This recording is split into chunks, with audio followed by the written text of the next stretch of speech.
बिस्मिल्लाहिर्रहमानिर्रहीम।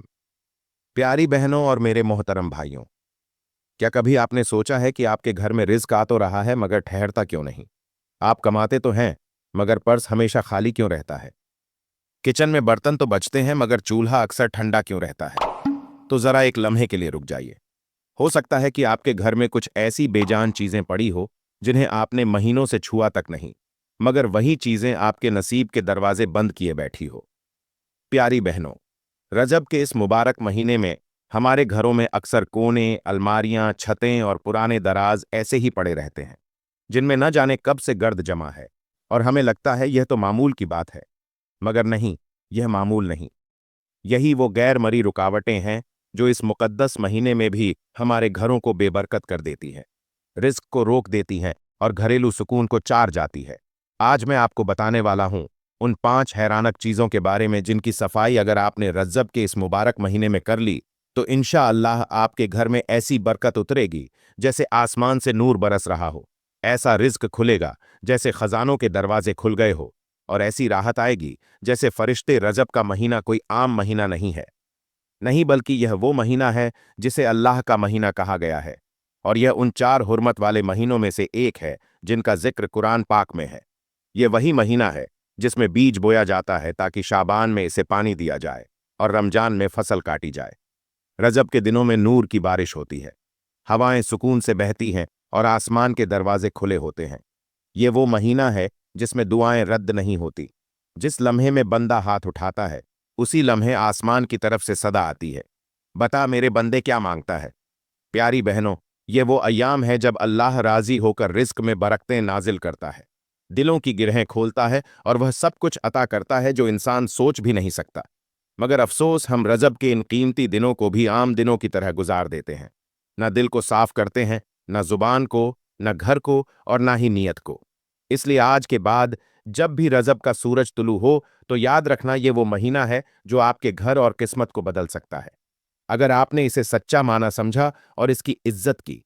प्यारे भाइयों और मेरी प्यारी बहनों, अब बात करते हैं उस पहली चीज की जिसकी सफाई रजब के महीने में करना न सिर्फ जरूरी है बल्कि एट अगर नजरअंदाज कर दी जाए तो यह चीज इंसान के रिस्क पर, सुकून पर और घर की बरकत पर ऐसा वार करती है जैसे जहरीला सांप आहिस्ता आहिस्ता किसी जिस्म में जहर फैला दे।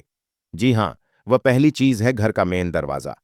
वही दरवाजा जो हर मेहमान से पहले, हर फरिश्ते से पहले और हर रिस्क की पहली छाप से पहले नजर आता है। अगर वही दरवाजा गंदा हो, उस पर जाले लगे हो और घर जमी हो तो याद रखो, रहमत के फरिश्ते भी उसे देखकर मुंह मोड़ लेते हैं। हम में से कितने हैं जो पूरा महीना घर के अंदर साफ सफाई तो कर लेते हैं मगर दरवाजे की तरफ एक नजर भी नहीं डालते। अक्सर घरों में दरवाजे पर जमी मिट्टी ऐसी लगती है जैसे गुर्बत ने अपना ठिकाना बना लिया हो, जैसे बरकतें भी अंदर आने से डरती हो। प्यारी बहनों, रजब के दिनों में जब आप दरवाजे की सफाई करती हैं तो हकीकत में आप अपने रिस्क के दरवाजे खोल रही होती है। सिर्फ लकड़ी या लोहे का दरवाजा नहीं, यह आपकी तकदीर का पहला दरवाजा है। जैसे दिल अगर मैल से भर जाए तो इंसान रब की बात नहीं सुनता, वैसे ही घर का दरवाजा अगर मैल से भरा हो तो अल्लाह की रहमत उस घर का रुख नहीं करती। आजकल के मुआशरे की तल्ख हकीकत यह है कि हम बाहर की सफाई को दिखावा समझते हैं और दिल की गंदगी को नजरअंदाज कर देते हैं। मगर याद रखो, जो औरत रजब के इस मुबारक महीने में अपने घर के दरवाजे को पाक साफ रखती है, उसका दरवाजा सिर्फ मेहमानों के लिए नहीं, फरिश्तों के लिए भी खुलता है। वह औरत रिज्क को आवाज देती है और रब उसके हिक में आसानियां लिख देता है। और जो औरत कहे क्या फर्क पड़ी डिडता है, तो सुनो, फर्क आसमान से जमीन तक का है। रजब में साफ ना किया गया दरवाजा ऐसा है जैसे कब्र पर उगा कांटा जो हर आने वाली बरकत को चुभ जाए।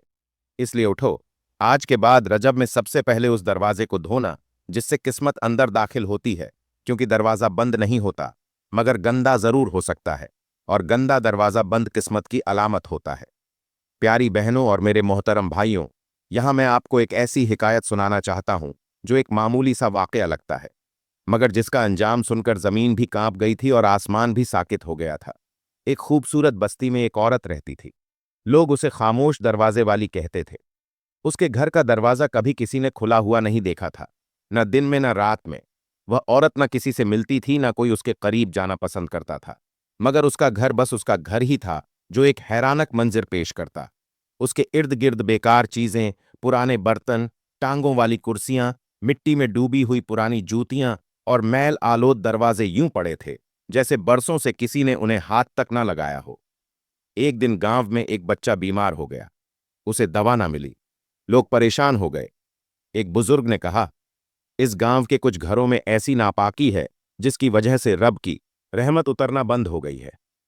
सबने अपने घरों की सफाई शुरू की सिवाय उस औरत के। कुछ दिन बाद उस औरत के घर से चीखें आने लगी। लोग दौड़े, दरवाजा तोड़ा और अंदर का मंजर देखकर सबकी सांसें रुक गई। वो औरत जमीन पर बेहोश पड़ी थी। उसके गिर्द चारों तरफ कीड़े रेंग रहे थे। छत से सियाह पानी टपक रहा था और दरवाजे पर खून की एक लकीर बन चुकी थी। वो दरवाजा जो कभी साफ नहीं किया गया, उसी ने उसकी जिंदगी के दरवाजे भी बंद कर दिए थे। होश में आकर उस औरत ने सिर्फ एक जुमला कहा, अगर मैंने अपना दरवाजा वक्त पर साफ कर लिया होता तो शायद मेरी किस्मत का भी कोई दरवाजा खुल जाता। मेरे भाइयों और मेरी प्यारी बहनों, ये कोई ख्याली बात नहीं। घर की वह चीजें जिन्हें हम हकीर समझकर नजरअंदाज कर देते हैं, कभी कभी वही हमारी दुआओं की लामहदूद दीवार बन जाती है। रजब के मुबारक महीने में इन दरवाज़ों और इन चीज़ों और इन बोसीदा कोनों की सफाई सिर्फ सफाई नहीं, वो किस्मत को चमकाने की एक कुंजी है। कहीं ऐसा ना हो कि हमारे घरों का मैल हमारी दुआओं के आगे बंद दरवाजे बन जाए। प्यारी बहनों और मेरे मोहतरम भाइयों, अब हम बात करते हैं दूसरी चीज़ के बारे में। यह वह चीज़ है जो हमारे घरों में रोज़ाना इस्तेमाल होती है, हमारे कदमों के नीचे बिछी रहती है, मगर हम में से अक्सर इसकी हालत की तरफ तवज्जो ही नहीं देते। और वह है हमारे घर की जाए नमाज। यह वो जाए नमाज जहां हम सजदा करते हैं। जी हां, वही जाए नमाज जिस पर हम रब के आगे झुकते हैं, जिस पर सजदे करके रो रो कर दुआएं मांगते हैं। मगर अगर वो नापाक, मैली, बदबूदार हो या उस पर जूतों के निशान, धूल, मिट्टी या बच्चों की गंदगी लगी हो, तो समझ लो कि वह सजदा आसमान तक पहुंचने से पहले ही जमीन में दफन हो जाता है। जब हम अपने दिल को पाक करते हैं तो अल्लाह हमारी बात सुनता है, मगर जब वह जगह ही नापाक हो जहां हम उसके सामने झुक रहे हो, तो कैसे कबूल होंगी दुआएं। एक बुजुर्ग फरमाते थे कि जिस घर में सजदे की जगह मैली हो वहां फरिश्ते ठहरना पसंद नहीं करते, और जहां फरिश्ते ना हो वहां रहमत कहां उतरेगी। आज के दौर में हमारे बच्चे उस जाए नमाज पर खेलते हैं, खाते पीते हैं, पांव रखकर गुजरते हैं और हम खामोश तमाशाई बने देखते रहते हैं। हमने सजदे की जगह को इतना मामूली कर दिया कि वह दुआओं की ताकत खो बैठी। क्या कभी सोचा है कि हम किसी बादशाह के सामने मैले कपड़ों में जा सकते हैं? नहीं ना। तो फिर उस रब के सामने जो बादशाहों का बादशाह है, वहां मैली जगह से सजदा करके क्या हम अपनी दुआओं को आसमान की सीढ़ियों तक पहुंचा सकते हैं? प्यारी बहनों, रजब का महीना वो अय्याम है जिनमें मांगी गई दुआ खाली नहीं जाती। मगर इन मुबारक लम्हात में तुम्हारी जाए नमाज गंदी हो या सजदे की जगह नापाक हो तो शायद वह लम्हा भी खाली गुजर जाए। तो याद रखो, रजब के महीने में सजदे की जगह की सफाई करना सिर्फ सफाई नहीं, बल्कि यह रिस्क, रहमत और सुकून का दरवाज़ा खोलने का पहला कदम है। प्यारी बहनों और मेरे मोहतरम भाइयों, यहां मैं आपको एक ऐसी हिकायत सुनाता हूं जो हैरान कर देने वाली भी है, अक्ल को चौंधिया देने वाली भी है। एक वीरान सा गांव था जहां हर घर कच्चा, दीवारें टूटी हुई और छतें टपकती थीं। मगर उन सब के बीच एक कच्चा सा घर ऐसा भी था जहां हर वक्त खुशबू महकती थी। ना वहां बिजली थी, ना फर्नीचर, मगर अंदर दाखिल होते ही दिल को सुकून मिलता था। उस घर में 70 साला एक बुजुर्ग रहते थे जिन्हें सब बाबा जी कहते थे। उनके पास दुनिया की कोई चीज ना थी, मगर उनकी जाए नमाज हमेशा ताज़ा खुशबू देती, कभी मैल ना होती, और हर नमाज के बाद वह उसे तह करके एक सफेद कपड़े में लपेट देते। एक दिन एक औरत जो शौहर के गुस्से, बच्चों के जिद और दुनिया के झमेलों से तंग आकर बाबा जी के पास फिर याद करने आई।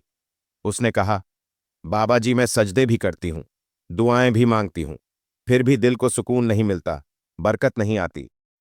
बाबा जी ने निहायत खामोशी से उसकी बात सुनी, फिर उसे अंदर बुलाया और एक पुरानी मैली मिट्टी से सनी ही हुई जाए नमाज निकाली।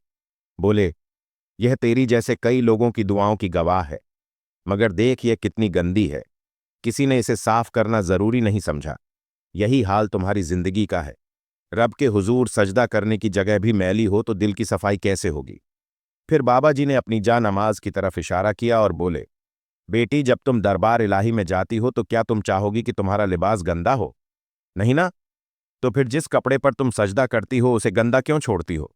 जाए नमाज वो दरवाज़ा है जो जमीन से आसमान तक सीधी रसाई देता है। अगर वही जंग आलोद हो मैली हो तो तुम्हारी फिरियाद किस दिल से ऊपर जाएगी। औरत के चेहरे का रंग बदल गया। उसकी आंखों से आंसू बहने लगे। वह समझ चुकी थी कि उसका सजदा तो था मगर सलीका नहीं था। दुआ तो थी मगर अदब नहीं था।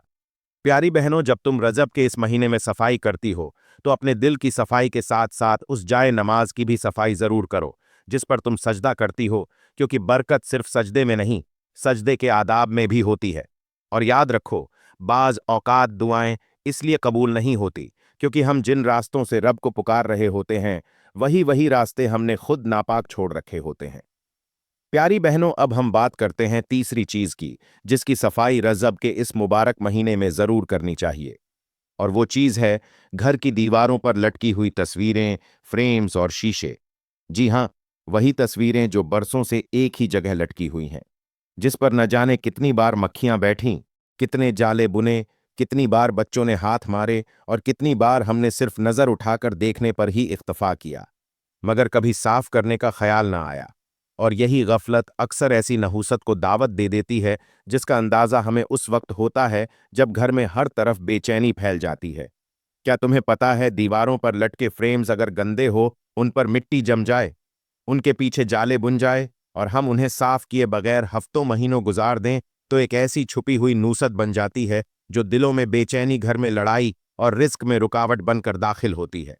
रजब के महीने में अगर इन तस्वीरों को, शीशों को और इनके किनारों को साफ कर लिया जाए तो यह ऐसा है जैसे तुमने अपने घर की फिजा से गर्द, नूसत और शैतानी असरात को धो दिया हो। और आओ, जरा इस हैरानक हकीकत पर भी गौर करो। आज के दौर में घरों में तस्वीरें तो लटकी होती हैं मगर उन पर छाए हुए धूल के जर्रात चीख चीख कर कहते हैं कि हमें साफ करो, वरना हम रोशनी को तुम्हारे घर में दाखिल नहीं होने देंगे। इन धूल भरे फ्रेम्स के नीचे से कई बार बरकत का रास्ता पलट जाता है। अजीब बात यह है कि जिन फ्रेम्स पर कुरानी आयात लगी होती है वह भी मिट्टी और गर्द में लपेटी होती है और उनके नीचे दुनियावी टीवी चैनल्स चल रहे होते हैं। प्यारी बहनों, ऐसा मत समझो कि यह दीवारों की सफाई सिर्फ दिखावे के लिए होती है। यह सफाई दर हकीकत तुम्हारे दिल की, तुम्हारे ईमान की और तुम्हारे घर की रूहानी हिफाजत की अलामत है। रज्जब के महीने में अगर तुमने सिर्फ इन दीवारों और उनके फ्रेम्स की सफाई कर ली तो समझो तुमने अपने घर से कई गैबी आफतों का रुख मोड़ दिया। और जो औरत यह सफाई नियत के साथ करे उसे अल्लाह तबारक व ताला इतना नूर अता करता है कि उसकी दुआएं आसमान तक बेरोक टोक पहुंचती है। शहर से बहुत दूर पहाड़ों के दरमियान एक वीरान किला खड़ा था, पुराने वक्तों का एक महल जो अब कब्रिस्तान जैसा हो चुका था। उस किले में सिर्फ एक बूढ़िया रहती थी। लोग कहते थे कि वह अपनी माजी की तस्वीरों में कैद है, मगर हकीकत उससे भी ज्यादा खौफनाक थी। हर दीवार पर सजे हुए फ्रेम्स, पुरानी यादें, पुरानी हंसी, पुरानी जवानी, हर तस्वीर बोलती थी। हर फ्रेम में एक आंख थी। जी हां, उन तस्वीरों की आंखें थीं और वह हर आने वाले मेहमान को घोड़ती थीं। एक दिन एक दरवेश वहां से गुजरा। उसने किले में कदम रखा और हैरत से दीवारों को देखा। बूढ़िया ने लरसती आवाज में कहा, बाबा जी, मैं इन फ्रेम्स को उतारती नहीं क्योंकि इनमें मेरी माँ जी की खुशियां हैं, मगर जब से मेरे शौहर की मौत हुई है हर फ्रेम से एक सिसकी सुनाई देती है। हर रात तस्वीरें रोती हैं जैसे किसी ने इन्हें कैद कर रखा हो। दुर्वेश खामोशी से फ्रेम के करीब गया। उसने एक तस्वीर पर हाथ रखा और कहा, यह सिर्फ तस्वीरें नहीं, ये तुम्हारी हसरतें हैं, ये तुम्हारी दुआएं हैं, ये चेहरे उन लम्हों के हैं जो रब से ज्यादा अजीज हो गए थे। तुमने इन तस्वीरों को इबादत का मरकज बना लिया और रब को भूल गए। बूढ़िया जमीन पर गिर पड़ी और तस्वीर जमीन पर गिरी तो फ्रेम के पीछे से एक कागज निकला। उस कागज पर उसके शौहर की आखिरी वसीयत लिखी थी, मेरे बाद इन तस्वीरों को हटा देना क्योंकि इनमें मेरी रूह नहीं, सिर्फ तुम्हारी तन्हाई है और यह तन्हाई तुम्हें रब से दूर कर देगी। मेरी प्यारी बहनों, अक्सर हमारे घरों की दीवारों पर लगी तस्वीरें, फ्रेम्स या बेमकसद सजे हुए आईने न सिर्फ तवज्जो का मरकज बनते हैं बल्कि बाज औकात दिल को माज में कैद कर देते हैं या हमें दुनिया की जीनत में गुम कर देते हैं। अगर इनमें बेपर्दा चेहरे हो या वह हमें इबादत से गाफिल कर दें तो वह बरकत के बजाय नूसत ले आती है। प्यारी बहनों, अब हम बात करते हैं चौथी चीज की और वह है पुराने टूटे फूटे बेकार पड़े बॉक्स, संदूक। कोने में रखा गया वह सामान जिन्हें ना कभी खोला गया, ना कभी साफ किया गया और ना ही उन पर नजरें करम डाली गई। बरसों से बंद पड़ी वह चीजें जो ना किसी काम की है, ना किसी याद की, सिर्फ एक बोझ बन चुकी है। ये वही बॉक्स हैं जिनके दरारों में धूल नहीं, नूसत छुपी होती है। ये वो चीजें हैं जो रिस्क को रोकती हैं। खैर व बरकत के रास्ते को बंद कर देती है। हैरत होती है उन घरों पर जहां पर्दे तो बदले जाते हैं, सोफे चमकाए जाते हैं, फर्श धोया जाता है, मगर कोने में पड़े इन बोसीदा बॉक्सों को देखने की जहमत तक नहीं की जाती। आज का इंसान ज़ाहिरी सफाई पर मर मिटता है, मगर वह यह नहीं जानता कि शैतान और नूसत वहां बसेरा करती है, जहां अंधेरे, बदबू और लापरवाही छुपी हो। ऐसे ही घरों में बेसुकूनी डेरे डाल लेती है और अहले खाना हर वक्त उलझनों में घिरे रहते हैं। क्या तुमने कभी सोचा है कि एक टूटा हुआ बॉक्स सिर्फ लकड़ी का टुकड़ा नहीं बल्कि बंद रिज्क का दरवाजा भी हो सकता है? इनको साफ करना या निकाल देना सिर्फ सफाई नहीं, बल्कि दिल से निकाले गए गम की अलामत है। जो चीजें हमारे किसी काम की नहीं, उनका घर में रखना गोया गुर्बत को दावत देना है। सफाई सिर्फ जिस्म या लिबास की नहीं होती। सफाई तो नियत, माहौल और घर के हर कोने की होनी चाहिए। और रजब के इस मुबारक महीने में की गई सफाई का असर सिर्फ धूल मिटाने पर नहीं, बल्कि रिज्क को खींच लाने पर भी होता है। प्यारी बहनों, अब हम बात करते हैं पांचवी और आखिरी चीज की, और वो है दरवाजों के पीछे छुपी हुई गंदगी।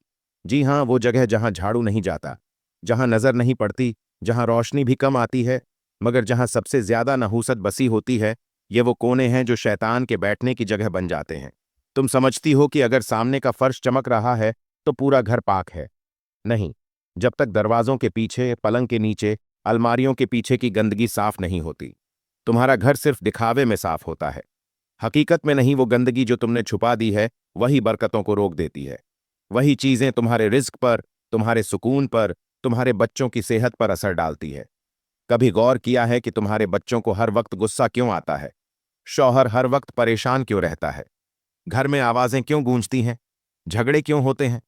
क्योंकि गंदगी सिर्फ मिट्टी की नहीं होती। गंदगी गफलत की होती है, लापरवाही की होती है। और वह जगह जहां तुमने बरसों से झांक कर नहीं देखा, वो तुम्हारे घर के अमन को निगल रही होती है।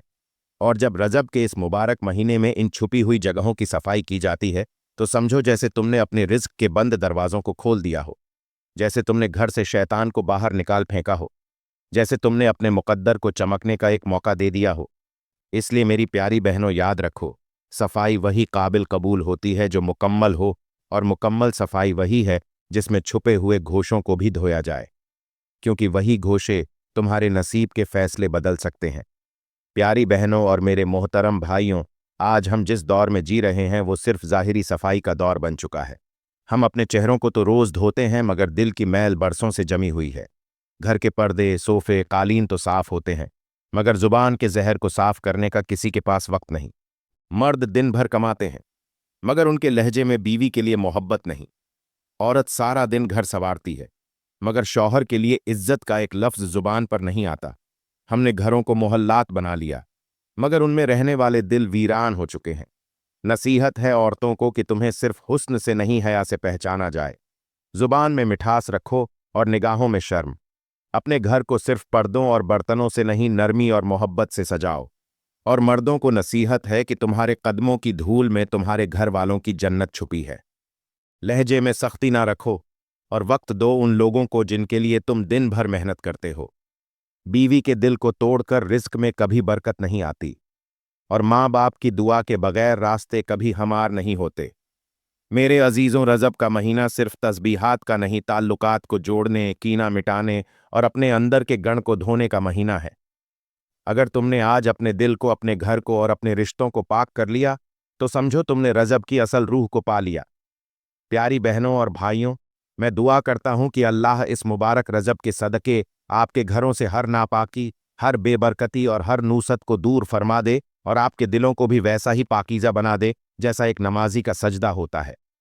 दोस्तों, अगर आज का बयान आपके दिल को छू गया हो, अगर आपको लगा हो कि वाकई हमने अपनी जिंदगी में बहुत सी ऐसी चीजें छोड़ दी हैं जिनकी सफाई फर्ज थी, तो प्लीज इस वीडियो को दूसरों तक जरूर पहुंचाएं।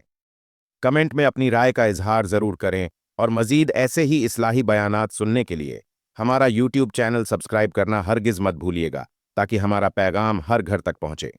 शुक्रिया नाजरीन इकराम। आखिर में आज जाना गुजारिश है कि अल्लाह तबारक व ताला के 99 नामों में से कोई एक खूबसूरत नाम जरूर कमेंट बॉक्स में टाइप करें। अल्लाह हाफिज।